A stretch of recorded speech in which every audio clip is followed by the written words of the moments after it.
ഒരു രാജ്യത്തിൻ്റെ രാഷ്ട്രീയം, സമ്പദ് വ്യവസ്ഥ, സാമൂഹ്യ ഘടന എന്നിവ ഒരുപോലെ പ്രതിസന്ധിയിലാകുമ്പോൾ എന്ത് സംഭവിക്കുമെന്നതിൻ്റെ ഉദാഹരണമാണ് ഇന്നത്തെ ഫ്രാൻസ്. കഴിഞ്ഞ 2 വർഷത്തിനിടെ 5 പ്രധാനമന്ത്രിമാരെ കണ്ട രാജ്യം. പ്രസിഡന്റ് ഇമ്മാനുവൽ മാക്രോണിൻ്റെ നേതൃത്വത്തിൽ ഫ്രാൻസ് നേരിടുന്ന ഈ പ്രതിസന്ധിയുടെ ആഴം വളരെ വലുതാണ്. സാമ്പത്തിക അസ്ഥിരതയും രാഷ്ട്രീയ പോരാട്ടങ്ങളും രാജ്യത്തെ ഒരു വഴിത്തിരിവിലേക്ക് എത്തിച്ചിരിക്കുകയാണ്.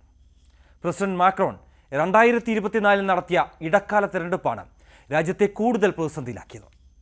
സർക്കാർ ഒരു ബജറ്റ് പാസാക്കാൻ ആവശ്യമായ ഭൂരിപക്ഷം ലഭിക്കാതെ പാർലമെന്റ് 3 വിഭാഗങ്ങളായി വിഭജിക്കപ്പെട്ടു.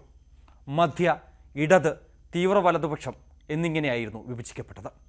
ഇത് ഫ്രാൻസിൻ്റെ രാഷ്ട്രീയ കേന്ദ്രത്തിൽ പൂർണ്ണമായ സ്തംഭനാവസ്ഥ ഉണ്ടാക്കി.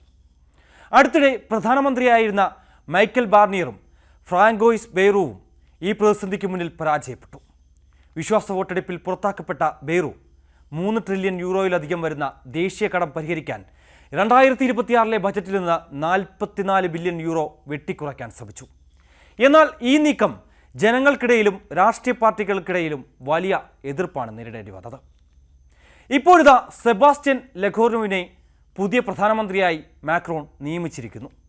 മാക്രോണിൻ്റെ അടുത്ത വിശ്വസ്തനായ ലെകോർനുവിന് പാർലമെന്റിൽ ഭൂരിപക്ഷം നേടുക എന്ന അതീവ പ്രയാസമുള്ള ദൗത്യമാണ് മാക്രോൺ നൽകിയിരിക്കുന്നത്.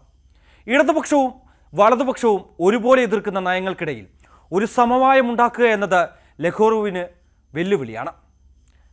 ഫ്രാൻസിൻ്റെ സാമ്പത്തിക സ്ഥിതി ആശങ്കാജനകവുമാണ്. 2026 ദേശീയ കടം 100 ബില്യൺ യൂറോ കടക്കുമെന്നാണ് വിലയിരുത്തൽ.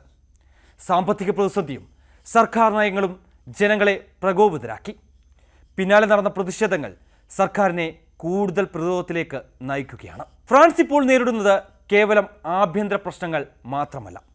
റഷ്യ-യുക്രൈൻ യുദ്ധം, അമേരിക്കൻ സൈന്യത്തിൻ്റെ പിന്മാറ്റം, യൂറോപ്പിൽ ശക്തി നേടുന്ന ജനകീയ പ്രസ്ഥാനങ്ങൾ എന്നിവയുടെ പശ്ചാത്തലത്തിൽ ഫ്രാൻസിൻ്റെ പ്രതിസന്ധിക്ക് ആഗോള പ്രാധാന്യമുണ്ട്. പ്രസിഡന്റ് മാക്രോൺ തൻ്റെ രാജ്യത്തെ ഈ കുഴപ്പത്തിൽ നിന്ന് കരകയറ്റാൻ ശ്രമിക്കുന്നുണ്ട് എങ്കിലും അദ്ദേഹത്തിൻ്റെ കാലാവധി അവസാനിക്കാൻ ഇനി വെറും 18 മാസം മാത്രമേ ബാക്കിയുള്ളൂ.